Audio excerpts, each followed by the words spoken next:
Wanasema wanahusiana na silaha za nyuklia. Wanasema ni haki ya Israel ya kujilinda. Lakini vipi nikikwambia watu huo ni uongo ambao tunauziwa kwenye vyombo vya habari kukubaliana na kinachoendelea. Kwenye video ya leo tunakwenda kuangalia nyuma ya pazia, tunaingia jikoni kuna kupikwa vita hivi. Tutafunua masufuria na kuona ni kitu gani kinachoipika hii vita inayoendelea sasa. Hii si hadithi kama hadithi zingine, wala hatuchagui upande hapa. Nataka kuonyesha kinachopikwa, usipigwe na bumbuazi pale kitakapoletwa mezani. Tunasema Israeli iko vitani na Iran, hasa baada ya tarehe 13 Juni. Na katika siku zilizofuata Iran ilijibu mapigo. Israeli nayo ikashambulia tena, Iran nayo ikajibu mapigo. Na sasa serikali ya Marekani tumeona imejihusisha kikamilifu katika vita hii dhidi ya Iran. Rais wa Marekani Donald Trump alijua kuhusu operation zote kwa sababu Marekani ilikuwa inaisaidia Israel kupanga na kutekeleza shambulio hili. Israel walipatiwa green light na Marekani na Donald Trump binafsi alitoa idhini yake kwa waziri mkuu wa Israel Benjamin Netanyahu. Katika video iliyopita kwenye New World Today nilisema kuwa hii ni vita ya Marekani na tumeona wiki iliyoisha Marekani wazi sasa kafanya mashambulizi kwa Iran. Kwa nini Marekani na Israel wanafanya vita dhidi ya Iran? Hili ndio swali ambalo nataka kujibu, na usiniambie kwamba ni kuhusiana na haki ya Israel kujilinda, wala usiniambie kwamba inahusiana na mradi wa nyuklia ambao Iran anaoshughulikia. Lengo la vita hii ya pamoja ya Marekani na Israel ni nini? Nataka tuliangalie hili kwa mapana yake. Ni sababu gani ambazo zimesababisha vita hii ikapigana na inaendelea kupigana hadi hivi sasa? Yapo mambo kuu kadhaa ambayo dola ya Marekani inajaribu kutimiza kupitia vita hii dhidi ya Iran. Tutaangalia machache, tutaangalia matano hapa. Lengo la kwanza na kubwa kabisa la Marekani katika kushiriki kwa njia moja kwa moja kwenye vita dhidi ya Iran ni kudumisha utawala wake wa dunia kupitia udhibiti wa Mashariki ya Kati, eneo ambalo liko kimkakati zaidi duniani kwa sababu ya utajiri mkubwa wa mafuta na gesi asilia, njia kuu za kimataifa za usafirishaji wa nishati kama vile Strait of Hormuz, Bab el-Mandeb na mfereji wa Suez. Nafasi yake kijiografia inaunganisha Asia, Afrika na Ulaya. Kuongezeka kwa ushawishi wa China na Urusi na watu wa Global South kwenye eneo hili, mataifa ambayo yanajipanga kupinga mfumo wa upande mmoja wa dunia unaoongozwa na Marekani, unipolar world. Hii inaipa wasiwasi Marekani na kuona kwamba inabidi ifanye jambo haraka iwezekanavyo. Kwa hiyo Marekani haiwezi kuacha eneo hili litawaliwe na taifa lolote huru kama Iran, taifa linalojiendesha bila utii wa magharibi. Hapa ndipo Israeli hutumika kama chombo cha Marekani cha kuendesha mashambulizi ya kisiasa na kijeshi bila Marekani kuonekana moja kwa moja. Mpango huu wa kutumia Israeli kama wakala wa mashambulizi uliandikwa bayana kwenye waraka maarufu mwaka 2009 kutoka Brookings Institution. Jina la waraka huu walisema Which Path to Persia, Option for New American Strategy toward Iran.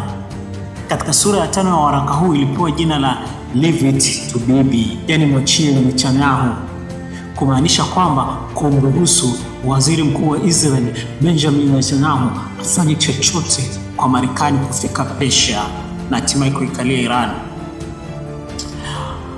Katika dokumenti hii wanasema Marekani ingewahimiza na pengine hata kuwasaidia wa Israel kutekeleza mashambulizi yenyewe, kwa matarajio kwamba lawama kutoka kwa jamii ya kimataifa na mashambulizi ya Iran yangeelekezwa kwa Israel na sio kwa Marekani. Na hichi ndicho nilikisema katika video iliyopita kwamba Israel anapambana proxy war kwa niaba ya Marekani. Israel anatumika kuficha Marekani, lakini sio kile ambacho watu wengi wanasema kwamba Marekani inaisaidia Israel kwa sababu Israel ni taifa teule na anasimama na taifa teule basi bla bla bla bla. Israel ndo anamsaidia Marekani, na Israel anamsaidia Marekani si kwa sababu Israel ana nguvu kwa sababu kuzidi Marekani. Hapana, ni kama vile tulivyoona Al-Qaeda, ISIS walivyoiangusha serikali ya Syria. Ni kwamba wana nguvu kushinda serikali ya Syria? No, wamewezeshwa. Wamepewa taarifa za kiintelijensia, wakapewa na zana na kila walichohitaji kufanikisha mbali. Anayetoa ndo mwenye nguvu. Marekani ndo anaiwezesha Israel. Na anaiwezesha sio kwa sababu ni taifa teule. Tamsikia Trump atakaposema why anaitaka Palestine soon. Kwa hiyo makombora ya Marekani yalisafirishwa kwenda Israel siku chache kabla ya vita kuanza, 3 days before yakawa yamepelekwa. Israeli anaishambulia Gaza, Syria, Lebanon, Iran, lakini mara nyingi kwa ajenda ya Marekani. Waziri wa mambo ya nje wa Marekani Alexander Haig alishawahi kusema Israeli ni ndege kubwa ya kijeshi ya Marekani duniani ambayo haiwezi kudondoshwa. Na Netanyahu mwenyewe ambaye ni Marekani kwa asili, amesoma Marekani, amefanya kazi Marekani, degree yake elimu yake sekondari kaipatia Marekani, ameukana uraia wake wa Marekani kwa waziri mkuu wa Israeli. Na yeye mwenyewe alisema Israeli ni ndege ya kivita ya Marekani yenye nguvu na sio kizazi cha oda. Kwa lugha rahisi, Marekani hutumia Israeli kama mbwa wa mashambulizi, ambapo mwenye mbwa yuko nyuma yake akiamuru amradoe yoyote anayepinga mfumo wa Marekani wa kikoloni au ambokee yoyote ambaye bwana wake anataka apokee. Marekani hataki mafuta ya Mashariki ya Kati kwa matumizi yake, kwani ni mzalishaji mkubwa wa mafuta pia. Anayo mafuta na gesi ya kutosha Marekani. Anachokitaka yeye ni kudhibiti bei ya mafuta duniani, kuhakikisha haipandishi au kutumika kama silaha ya kisiasa dhidi ya dola ya Marekani. Ikiwa Iran, China, Urusi na nchi za kusini mwa dunia, Global South, zitaamua kuunganisha nguvu na kutumia ushawishi wa OPEC kudhibiti bei ya mafuta, inaweza kusababisha mgogoro mkubwa wa kiuchumi, kushuka kwa thamani ya dola na mfumuko wa bei nchini Marekani. Hili ndio jambo la kuogopwa zaidi Marekani. Ndio maana inafanya kila liwezalo kudhibiti eneo hili kwa nguvu zake zote, kimtumia Israeli kama proxy wake. Kwa hiyo Israeli kama ndege isiyodondoshwa ya Marekani inatumika kuangusha, kuyumbisha tawala huru Iraq, Syria, Yemen na sasa Iran, kwa kulinda njia kuu za usafirishaji wa mafuta, Strait of Hormuz, Bab el-Mandeb na Suez Canal. Strait of Hormuz peke yake inahudumia 21% ya mafuta yote duniani kwa siku.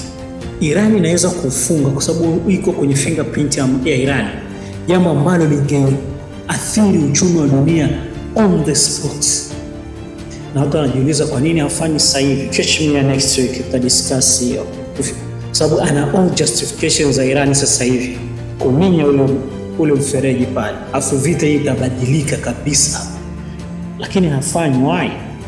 Alafu kuna Bab el-Mandeb ambayo karibu na Yemen, pia ni muhimu sababu iko chini ya kundi la Houthi. Kundi la Houthi ilifanikisha kuzuia baadhi ya meli za Israel na mataifa magharibi katika eneo hili kama ishara ya upinzani, na ili ufike kwenye mfereji wa Suez Canal lazima meli upite kwenye Bab el-Mandeb. Muona shughuli. Kwa hiyo kutoka mtazamo wa kijiografia, kijeshi na kiuchumi, Marekani inahitaji Israel kama mlinzi wake mkuu katika ukanda huu, kuhakikisha kila taifa linafuata mfumo wake, la sivyo likabiliwa na adhabu ya kisiasa, kijeshi au kiuchumi. Kwa hiyo lengo kuu la kwanza la vita hivi ni kulinda mfumo wa dunia unaoongozwa na Marekani, hasa kwa kutumia Israel kama wakala wa migogoro, vitisho na mashambulizi dhidi ya mataifa huru ya Mashariki ya Kati. It's not about kizazi cha ule. Wizara ya Ulinzi ya Marekani mwaka 1992 katika mpango wake maarufu wa Wolf's Doctrine, ambayo iliandikwa na alikuwa waziri wa ulinzi kipindi hicho, Paul Wolf, ambaye anajulikana mpenda vita, mfia vita, aliandika wazi kabisa kuwa lengo la Marekani ni kuzuia kuibuka kwa taifa lingine lenye nguvu ambalo linaweza kuipinga mamlaka ya Marekani duniani. Kwa hiyo baada ya kudondoka kwa muungano wa Kisoviet mwaka 1990, mwaka 1991 Marekani ilikuwa ndio taifa pekee lenye nguvu kubwa duniani, unipolar world, na amekionjea hicho kiti kutoka mwaka 1990 hiyo mpaka miaka ya 2000 mwanzoni, ndio kiti hicho kikaanza kutingishwa. Lengo ni kuzuia taifa lolote lenye uhasama au kitisho dhidi ya utawala wa Marekani kwenye maeneo hayo ambayo yana maslahi na Marekani. Maeneo hayo ni Mashariki ya Kati, Ghuba ya Uajemi na pia Asia Mashariki. Kwa hiyo it's not about taifa teule, my friend. Kwa hiyo lengo la kwanza ni Marekani kuhakikisha kwamba kiti chake hakitingishwi na yoyote, hakisogelewi na yoyote, anaendelea kuenjoy keki yake. That's number 1 ambaye anabidi akamilishe kwenye hii vita anayopigana sasa hivi akimtumia Israel. Na anaikamilisha vipi? Twende kwenye lengo la pili la vita hii. Lengo la pili la msingi wa vita wa Marekani na Israel dhidi ya Iran ni kuharibu kabisa muhimili wa upinzani, axis of resistance, yani muungano wa mataifa na makundi ya upinzani wa ukoloni wa Magharibi na Israel katika Mashariki ya Kati, na kuhakikisha kuwa ukoloni wa Israel dhidi ya Palestina unakamilishwa bila kikwazo. Total colonization of Palestine state ndicho ambacho kinatakiwa. Sababu wamepora. Now they want Gaza, completely colonization of Palestine. Sasa ambacho kinawapa resistance katika kukamilisha hili ni role ambayo Iran ana play pale Mashariki ya Kati, kwa sababu Iran ndio nguvu kuu, si kwa sababu tu ni mfadhili, bali kwa sababu ni taifa huru lenye msimamo thabiti dhidi ya ukoloni wa Magharibi, hasa Israel. Iran inaunga mkono makundi ya kisilaha ya Palestina kama Hamas, Popular Front for Liberation of Palestine PFLP, kundi la Hezbollah nchini Lebanon, Ansarallah Houthi nchini Yemen, na makundi ya Kishia ambayo yapo Iraq. Makundi haya yote yanapingana na uvamizi na uonevu wa Israeli na washirika wake katika eneo hilo. Haya si makundi ya kigaidi, leo kwanza hapa. Haya si makundi ya kigaidi, bali ni sehemu ya mapambano halali dhidi ya ubeberu na ukandamizaji wa Marekani na Israel na washirika wake kwenye eneo hilo, ambao wanashirikiana na Saudi Arabia na mataifa ya Ghuba. Kwa miaka mingi amejaribu kuyavunja makundi haya, lakini yameshindwa. Mfano halisi ni Yemen, ambako Houthi wameweza kusimama imara kwa zaidi ya miaka 10 licha ya kushambuliwa na muungano mkubwa wa kimataifa. Nchini Syria, ambapo zamani ilikuwa ni sehemu muhimu nayo kwenye axis of resistance dhidi ya Israel na Marekani na washirika wao chini ya utawala wa Bashar al-Assad, Marekani ilianzisha vita vya kuipindua serikali hiyo tangu 2011 kwa msaada wa Israel, kwa msaada wa Saudi Arabia, kwa msaada wa Uturuki. Waasi walifadhiliwa, wakapewa mafunzo, wakapewa zana, wakapewa taarifa za kiintelijensia, wengi wao wakiwa ni wapiganaji wa Al-Qaeda na ISIS. Hatimaye serikali ya Assad iliangushwa mwishoni mwa mwaka 2024, na sasa Syria inatawaliwa na kiongozi wa zamani wa Al-Qaeda, Ahmed al-Sharaa, au unamfahamu kama Abu Muhammad al-Julani. Mturuki amekuwa akionyesha uso wa huruma, uso unaotiririsha machozi juu ya kile kinachoendelea Gaza, na mara kadhaa ameonekana akifanya baadhi ya vitu kana kwamba anataka kuikomboa Gaza au anaumizwa na kile kinachoendelea Gaza. Lakini ndio Mturuki huyu ambaye anakuja anafadhili vikundi vya kigaidi ambavyo haviendi kuipiga Israel, ambaye Israel anajulikana kwamba ni mmoja wa wauaji wakubwa, wanyonyaji, wakatili ndani ya Gaza. Lakini vikundi ambavyo yeye mwenyewe Mturuki anahusika kwenye kuvipa mafunzo, kuvipa taarifa ya kijelensia, akishirikiana na Marekani na Saudi Arabia na nchi za Uajemi, anavifadhili vikundi hivi kwenda kuipindua serikali ya Bashar al-Assad. Wani strategically kabisa inajulikana, Syria ikidondoka, Iran inakuwa iko uchi. Misi kwamba anytime Iran ina drop, Iran akidrop, what happened to Gaza?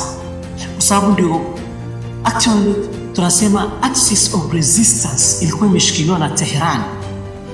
Kwa hiyo kama Tehran ikidondoka, ina maana hivi vikundi vingine vyote ambavyo vilikuwa vinategemea support ya Tehran kuwasaidia watu wa Gaza havitakuwa tena na hiyo nguvu. Ina maana Gaza itazidi kuwa uchi zaidi ya tunavyoona. So Mturuki anapojifanya kwamba anaumizwa na kinachoendelea Gaza, mimi simuelewi.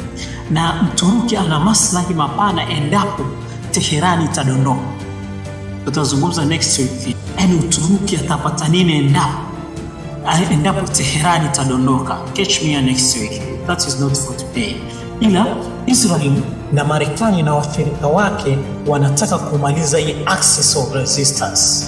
Na sasa hivi wamefanikiwa kudondosha moja ya nguzo muhimu kwenye hii resistance ya eneo hili ambao ni Syria. Na nini kimetokea? Kichekesho ni kwamba ambaye ni rais wa Syria sasa hivi alikuwa ni kamanda wa Al-Qaeda, Abu Muhammad al-Julani. Wale wanaosema kuwa Al-Qaeda inapigana dhidi ya Marekani au Israel, waitizame hii picha vizuri. Rais ambaye amejichagua mwenyewe wa Syria tangu kuangushwa kwa serikali iliyokuwepo ni kiongozi wa zamani wa tawi la Al-Qaeda nchini Syria ambalo lilijulikana kama Jabhat al-Nusra. Baadaye likajipachika jina jipya kwa msaada wa Marekani likaitwa Hayat Tahrir al-Sham, HTC. Waliona kwamba hawezi wakampa nchi akiwa ametokea kwenye Jabhat al-Nusra, wata connect dot, but it's open, it is there, anajulikana kwa sababu Marekani yenyewe iliweka dau la dola milioni 10 kwa yote ambaye angekileta kichwa cha huyu jamaa. Juzi Trump amekutana naye Saudi, hajachukua kichwa chake, sana akamuhagi na kumpa baraka zake. You are the guy we needed him. Juzi kati kapanda ndege kaenda zake Paris, akutana na rais wa Ufaransa, wakapeana mahagi. It's all good. You are not a terrorist anymore. You are the president, self-appointed president of Syria. Na kama ni demokrasia, what is a democracy? Ungefanyika uchaguzi basi baada ya kuangusha serikali ya Bashar al-Assad. Ungefanyika uchaguzi if you talk about democracy, if what you wanted to give these people democracy. Lakini mbona hatujafanya? Alitoka kwenye kikundi la wagaidi ambalo mlikuwa mnalitafuta. I know ni kichekesho kwa sababu you are the one who support it. You are the one who fund it and train them and give them intelligence information. Now he's the president and you're all good with that. I know next time utamwalika White House. No problem. You know that will come. They'll come. So, it's not about haki ya Israeli kujilinda. It's not about nuclear. It's not about democracy. It is about dominance of United States of America on the globe as a unipolar world. Competition is the seed. Maneno yale yasema David Rockefeller. They don't need a competition in anything. They want to own everything, every single thing. Even your life, they want to own you. Nothing should stand on their way. So competition is a sin and America must stand there all alone.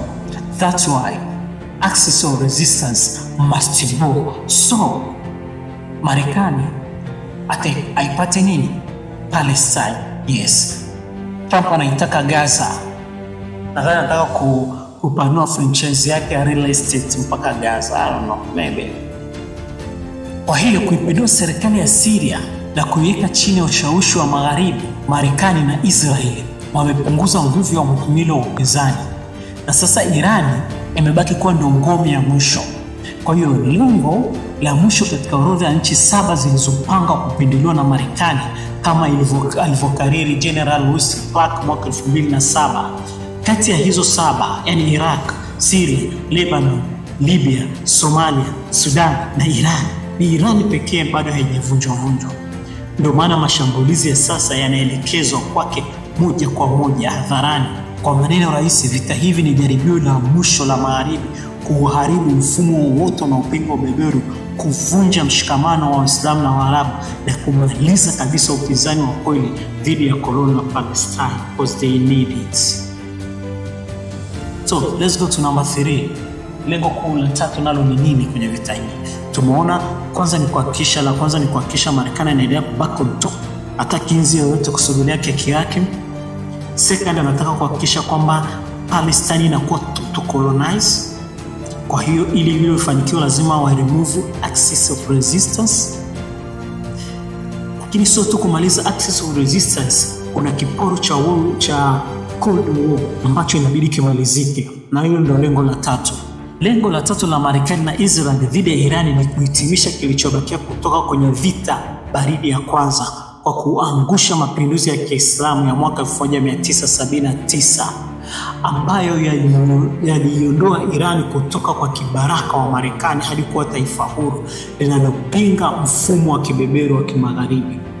Kabla ya mapinduzi ya Iran ilitawaliwa na Shah, mfalme aliyewekwa madarakani na CIA na MI6. Huyo alikuwa madarakani baada ya kuangusha uongozi wa kidemokrasia ambao ulikuwa unasimamia rasilimali za Iran kwa ajili ya Wairani. na ilikuwa haicheki na yoyote. Shah alikuwa mshirika mwaminifu wa Marekani na Iran ilitumika kama nguzo ya kikanda kuendeleza vita baridi dhidi ya ukomunisti. Kipindi hicho eneo hilo Marekani alikuwa na watu watatu muhimu. Alikuwa na Tehran, alikuwa na Saudi Arabia na yuko na Israel. Lakini mapinduzi yale yalipofanyika, Iran ikaondoka. Kwa hiyo Iran ilivyoondoka, si tu iliondoka, ikageuka kuwa ngome ya harakati za kupinga ukoloni na mfumo wa dunia wa Marekani. Harakati hii mpya ya Kiislamu ilichukua nafasi ya vikundi vya kisosialisti na vya utaifa wa Kiarabu, Arab nationalisti, ambao Marekani tayari ilikuwa imeviangamiza chini Iraq, Libya, Syria na kwingineko. As we speak now, imeshaondoka. Katika vita baridi ya kwanza, Marekani ilifanya vita kali dhidi ya vikundi vya kisosialisti na kikomunisti katika eneo hili. Ilitumia Israel na Saudi Arabia na washirika wake wengine kuwakandamiza kwa nguvu vikundi hivi vya mapinduzi. Na baada ya Marekani kuwadhoofisha wakomunisti, ilielekeza mashambulizi yake kwa wazalendo wa Kiarabu kwa upande wa kisekula, yani Arab nationalisti. Hawa pia walilengwa na Marekani, Israel na Saudi Arabia. Kiongozi maarufu zaidi wa harakati hizi alikuwa anaitwa Jamal Abdel Nasser, nakumbuka, wa Misri. Aliongoza mapinduzi ya mwaka 1952 dhidi ya mfalme aliyekuwa akiungwa mkono na Magharibi na kuanzisha Jamhuri ya Kitaifa ya Kiarabu. Nasser alileta hamasa ya utaifa wa Kiarabu, Arab nationalism, kote eneo hilo. Saddam akapatikana Iraq na Syria chini ya Assad. Kisha nchini Libya akapatikana Muammar Gaddafi ambaye alikuwa pia ni mpinga ukoloni na mzalendo, mwanasosialisti. Kwa hiyo baada ya kuanguka kwa Umoja wa Kisovieti, dola ya Marekani ilizindua vita vya mfululizo wa mabadiliko ya serikali. Ikamwangusha Saddam Hussein wa Iraq, Muammar Gaddafi wa Libya na hatimaye Bashar al-Assad wa Syria. Sasa kabakia nani? Tehran. Kwa hiyo Iran imebaki kama nguzo ya mwisho ya upinzani, na Marekani imekuwa ikijaribu kwa miongo kadhaa kuidhoofisha kupitia vikwazo, propaganda, vita visivyo rasmi na sasa mashambulizi ya moja kwa moja. Lakini sababu nyingine pia muhimu kwa Iran, imekuwa mstari wa mbele katika juhudi za dunia kuachana na dola ya Marekani, ni dollarization. Iran inauza mafuta kwa sarafu ya yuan ya China, jambo ambalo linatishia msingi wa mfumo wa petrodola. Yote ambayo unaiona ubabe wote wa Marekani, vurugu zote za Marekani anazo, kiburi chote alichokuwa nacho ni kwa sababu ya petrodola.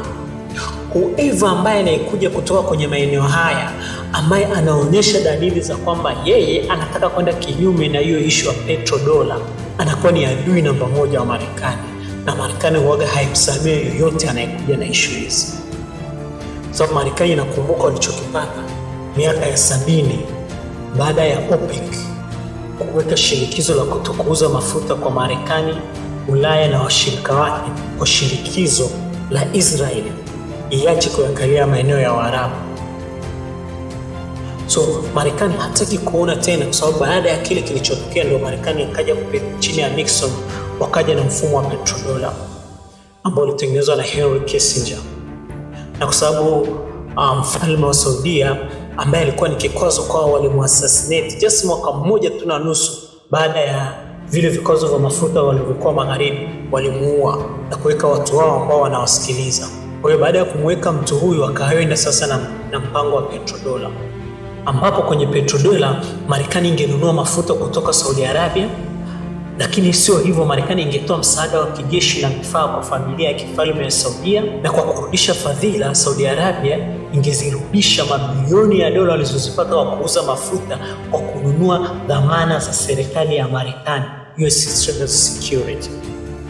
Kwa maneno mengine, Marekani ingewalipa Saudi Arabia dola ya mafuta yao, na Saudia wangerudisha hizo dola kwa kuziwekeza Marekani, hasa katika madeni ya serikali ya Marekani. Hii ina maana kwamba nchi yoyote duniani inayotaka kununua mafuta ililazimika kwanza kupata dola, iwe kwa kuuza bidhaa zake kwa Marekani au kwa njia nyingine yoyote. Hii ndio msingi wa kile kinachoitwa petrodola. Kwa hiyo uhitaji wa dola ukawa huko juu. Hii ikadumisha mahitaji ya kimataifa ya dola ya Marekani sasa. Na pia ikaiwezesha Marekani kuishi kwa madeni makubwa ila mfumuko mkubwa wa bei tofauti na nchi nyingine, sababu pesa ya petrodola ipo, pesa ya Mwarabu iko, Mwarabu ana baya. Marekani akaweza kukopa kwa kiwango kikubwa sana kutoka mataifa mengine, sababu Mwarabu atalipa, akaweza kupanua vituo vyake vya kijeshi sehemu mbalimbali duniani. Kwa hiyo dola ya Marekani sasa ikawa ni global reserve currency. Kwa hiyo mataifa yote sasa yakawa lazima yawe na dola, na mataifa yakitaka kuhifadhi dola zake wanazipeleka Marekani. Kwa hiyo Marekani inahifadhi ya security kubwa ya dola za mataifa mengine ambazo wamezipeleka. Yaani nchi nyingine imefanya biashara na nyingine kwa njia ya dola, na ikawa imetengeneza surplus kwenye biashara yake. Ile surplus nayo inapelekwa kuhifadhiwa Marekani kwa kununua US Treasury security au hati fungani, au kuwekeza kwenye real estate na makampuni mengine ya Marekani, kwa sababu we all think tulivyouziwa ni kwamba there it is safe. Kwa hiyo inaifanya Marekani iwe superpower, kwa sababu inaweza, kama Tehran ina mamilioni ya dola ambayo yamefungiwa katika zile dola zake ambayo inazipeleka kwa ajili ya security, kama yanavyofanya mataifa mengine yoyote, kwa sababu ndio global reserve currency. Kwa hiyo yoyote anayetaka kuja na sarafu nyingine, hasa kwenye nishati muhimu kama ya mafuta, ina maana moja kwa moja huyu mtu analenga kufanya de-dollarization, kuidondosha sarafu ya dola. Na kama kuidondosha sarafu ya dola, Marekani atalipa vipi hayo madeni yake? Na maana Marekani itabidi ipigwe mnada. Hizo spending zake ambazo anazozifanya atazilipa na nini? Atawezaje kukopeshwa? Atakuwa hakopesheki. Ina maana Marekani flat down chali. Kwa hiyo hawezi akamwachia yoyote ambaye analenga kuidhorotesha dola. Na ambacho alichokifanya Teherani ni hichi, kwamba anamuuzia Mchina mafuta kwa kutumia yuan na sio kutumia dola. Kwa hiyo sasa Teherani lazima aadhibiwe, lakini aadhibiwe kama mfano ili watu wengine wasiige, kwa sababu UAE naye anataka kuuza mafuta kwa kutumia sarafu mbadala.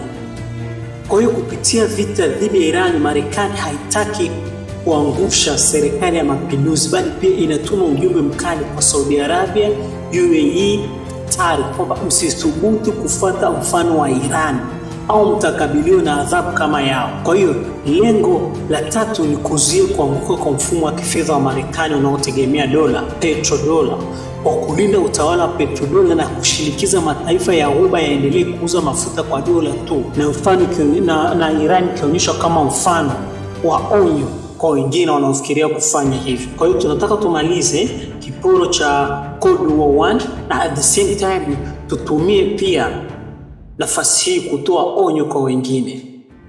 Twende kwenye lengo la 4 na la 5. Haya yako pamoja. Lengo hili linahusu mapambano ya Marekani dhidi ya dunia ambayo inataka kutengeneza bipolar world. Sasa tuna unipolar world ambayo ni Marekani, lakini kuna watu wanaibuka huku wanataka kutengeneza multipolar world, na jaribio la kuidhoofisha Marekani kwenye kiti chake cha petrodola. Watu wao sasa hivi wameshakuja na BRICS na wamekuja na kitu kinachoitwa SCO, Shanghai Cooperation Organization. Muungano huu wa watu wenyewe hawakubaliani na hichi ambacho Marekani inakifanya, na wenyewe wanataka kujikomboa na kuzikomboa nchi zingine kutoka kwenye ukoloni wa Marekani. Iran tangu mapinduzi ya Kiislamu mwaka 1979 ilikuwa sehemu muhimu ya dunia ya kusini na rafiki wa karibu wa mataifa yanayopinga ukoloni kama Cuba, Venezuela, China na Urusi. Kwa mwaka 2003 Iran iliunganishwa kikamilifu katika mashirika makubwa mawili. Kwanza ni BRICS, ambapo kuanzia Januari 2024 Iran ikawa ni mwanachama kamili sambamba na China, Urusi, Afrika Kusini, Misri na Ethiopia pamoja na Indonesia. Na pia kuna mataifa mengine. Alafu pia akawa mwanachama wa CSO, Shanghai Cooperation Organization, muungano ambao ni wa kiusalama na kiuchumi ambao inajumuisha pia China, Urusi, India na mataifa ya Asia kati. Kwa mtazamo wa Marekani, huu ni muungano hatari unaotishia mfumo wa dunia unaoongozwa na Marekani. Na hivyo Iran ni kiungo muhimu kinachopaswa kuvunjwa ili kusambaratisha muungano huu. Kwa hiyo Marekani inataka kuvunja miungano ya Iran, China na Urusi lengo ni kuibakiza China peke yake, kwa sababu at the same time Marekani anapigana Cold War na China sasa hivi, lakini haiwezi akaiface China face to face, is too risky. So kwanza unamtenga Mchina peke yake, kama ambavyo tulivyoona kwenye video iliyopita Muirani alivyotengwa peke yake ili iwe rahisi kumshambulia. Kwa hiyo Mchina naye anatengwa peke yake ili azoroteshwe kwenye hii Cold War. Trump mwenyewe alikiri kwamba Marekani lazima iwatenganishe Urusi na China ili isikabiliane na upinzani wa huo muungano. Ndio maana vita dhidi ya Iran si tu kwamba inahusu Mashariki ya Kati, bali ni sehemu ya siasa kubwa za kimataifa ambazo Marekani anataka kujihakikishia kwamba ataendelea kuwa unipolar world superpower. Kwa hiyo Marekani inatoa taarifa za kijasusi kwa Israel na kwa vikundi vya kigaidi ili kulenga viongozi wa Iran. Shambulizi ambalo Israel amelifanya na akaweza kuua very key people kwenye serikali ya Tehran na taasisi zake, haikuwa jambo la Israeli peke yake. Alipewa na taarifa kutoka Marekani, lakini pia Marekani ilituma makombora ya Hellfire siku 3 kabla ya vita. Jeshi la Marekani liliandaliwa mapema kushiriki moja kwa moja mashambulizi dhidi ya Iran. Kisha Marekani na Israel wameweka wazi lengo lao, kulazimisha mabadiliko ya utawala Iran kwa mabavu. Lazima serikali ya Tehran iondoke, kwa kusababisha machafuko, kutia hofu, kuhamasisha watu waondoke na hatimaye kuiangusha Tehran kama walivyofanya Beirut mwaka 2006. Lakini vita hii pia ni ujumbe kwa nchi nyingine za Ghuba kama Saudi Arabia na UAE ambazo zimeanza kujiunga na mpango wa kuuza mafuta kwa sarafu ya yuan. Marekani ni kama anawaambia msithubutu kujitoa kwenye mfumo wa petrodola, vinginevyo mtapata adhabu kama ya Iran. Kwa hiyo lengo la 4 na la 5 linarukia kwenye maeneo makuu manne: kudhoofisha BRICS na SCO ili dunia kusini isifanikishe kujitegemea, kuivunja miungano ya China, Irani na Urusi ili kuitenga China peke yake, kudumisha mfumo wa kifedha wa Marekani wa petrodola na kuzuia mageuzi ya kweli ya kisiasa na kiuchumi duniani. Na juu yoyote, Marekani haitaki Iran kuwa mfano wa nchi inayojitegemea, inayopinga ukoloni wa Marekani na inayoshirikiana na nguvu mpya za dunia ambapo pia zinapinga ukoloni huo. Kwa hii si vita ya silaha za nyuklia, wala si vita kwa sababu ni kizazi teule, wala si vita kwa sababu Israeli ina haki ya kujilinda. Hii ni vita ya Marekani. Israeli inapigana kwa niaba ya Marekani kwa lengo la kuhakikisha kwamba Marekani inaendelea kubaki on top of the world. Not much I can say today. Feel free to comment, share anything you want to discuss about what is going on now. But I'll be here next week. Tutaangalia aspect nyingine ya vita hii. As I say, kwamba ni vita ambayo itachukua muda, sababu hii ni phase 1 ambayo tunaiona. Phase 2 kuna vikundi vitaibuka ndani ya Tehran, vikundi vya kigaidi. Phase 3 kuna Wairani wenyewe wataibuka, wataleta wakisema wanaitaka serikali. You just wait. I think I spell. Nimeongea too much. Guys, see you. Ciao.